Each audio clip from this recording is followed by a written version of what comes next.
Assalamualaikum warahmatullahi wabarakatuh. Perkenalkan, nama saya Deo Maulana.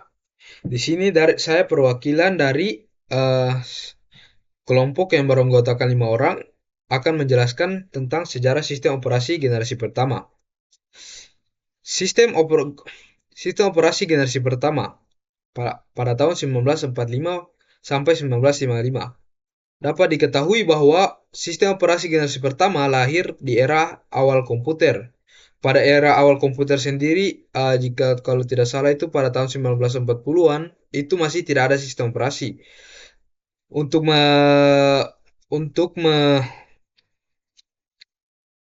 untuk membuat komputer menjalankan perintah yang kita berikan itu, perangkat keras komputer kebanyakan program dijalankan secara langsung oleh hardware dan programmer, dan juga programmer harus memahami cara komputer secara detail.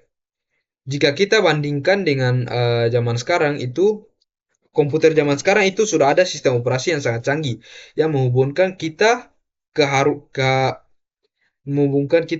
user aplikasi ke hardware langsung. Sedangkan untuk generasi komputer saat awal-awal itu kita harus uh, membuat perintah, perintahnya harus langsung ke hardware tanpa adanya sistem operasi. Nah, sistem operasi muncul yaitu pada tahun 1945 sampai 1955. Nah, sistem operasi generasi pertama memiliki beberapa karakteristik, yaitu menggunakan bahasa mesin. Sistem operasi generasi pertama ditulis dalam bahasa mesin, yang merupakan serangkaian kode biner yang sulit dipahami dan diprogram. Bahasa mesin sendiri merupakan bahasa bahasa program tingkat rendah. Batch processing. Program dijalankan secara batch, yang berarti bahwa beberapa program dijalankan secara berurutan tanpa interaksi pengguna. Ini agak berkaitan dengan poinnya untuk nomor 4, yaitu tidak ada multitasking. Yang ketiga, tidak ada sistem file. Data disimpan secara langsung pada perangkat penyimpanan, dan tidak ada sistem file terstruktur untuk mengatur dan mengelola data. 4. Tidak ada multitasking. Hanya ada satu program yang dapat dijalankan pada satu waktu. Jika program mengalami kesalahan, seluruh sistem akan berhenti.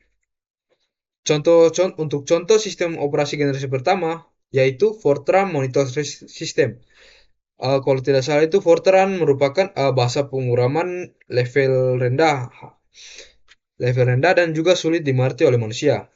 Dibuat oleh IBM pada tahun 1950-an, Fortran Monitor System adalah sistem operasi yang mendukung bahasa pemrograman Fortran. Sistem ini memperkenalkan konsep batch processing yang memungkinkan program dijalankan secara berurutan. Untuk batch processing, yaitu saya lampirkan pada gambar yang ada di samping ini. Nah, berdasarkan penjelasan yang telah saya jelaskan tadi, bahwa sistem operasi generasi pertama itu memiliki sangat banyak keterbatasan, sehingga sehingga para pengguna komputer akan terdorong untuk untuk menghilangkan mengurangi keterbatasan tersebut.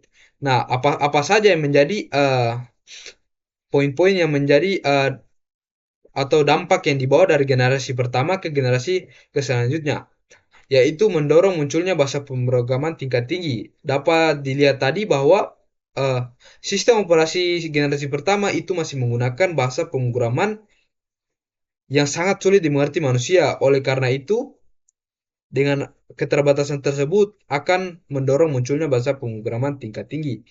Yaitu kedua, pengembangan sistem multitasking. Dapat dilihat tadi bahwa karakteristik karakteristik sistem operasi generasi pertama yaitu tidak adanya sistem multitasking, yang membuat user user hanya akan dapat menjalankan satu perintah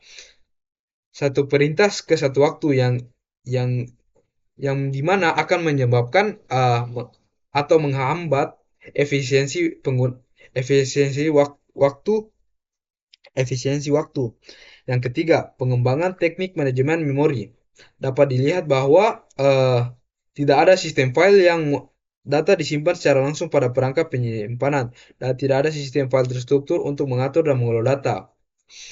Hal ini menyebabkan pengembangan teknik manajemen memori, dikarenakan keterbatasan sistem operasi dalam mengelola file mengelola file, sehingga membuat para pengguna komputer pada saat itu mengembangkan teknik manajemen memori. Nah, sekian sekian saja dari penjelasan saya. Wabillahi taufiq wal hidayah. Sebelum itu, untuk penjelasan untuk generasi selanjutnya akan dilanjutkan oleh teman saya. Wabillahi taufiq wal hidayah. Wassalamualaikum warahmatullahi wabarakatuh.